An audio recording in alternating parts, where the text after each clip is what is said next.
रमज़ानुल मुबारक की मुनासबत से आरिफ वाला में निजी फाउंडेशन की जानिब से मुस्तहिकीन में राशन तकसीम की तकरीब का इनेकाद किया गया, जिसमें 200 से ज़ायद मुस्तहिक खानदानों में राशन तकसीम किया गया। इंतज़ामिया का कहना था कि रमज़ानुल मुबारक हमें एसार, हमदर्दी और ज़रूरतमंदों का सहारा बनने का दर्स देता है। इसी जज्बे के तहत सफ़ेद पोश और मुस्तहिक खानदानों तक राशन पहुँचाया जा रहा है ताकि वो भी इस बाबरकत महीने में सुख का सांस ले सकें।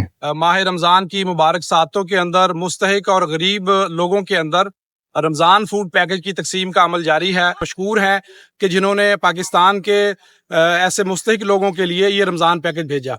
तो हम अल खिदमत फाउंडेशन यूएसए के एक दफ़ा फिर बहुत मशकूर हैं कि उनके तावन के साथ हमारा आज का ये लोगों के अंदर रमज़ान पैकेज की तकसीम का अमल मुकम्मल हुआ। शुरका ने फाउंडेशन के इस इक़दाम को सराहते हुए कहा कि इस तरह की सरगर्मियाँ मुआशरती यकजहती को फ़रोग़ देती हैं और मुस्तहिक अफराद के लिए हकीकी सहारा बनती हैं। कैमरामैन तालिब हुसैन के साथ राना नफीस अली, आज न्यूज़, आरिफ वाला।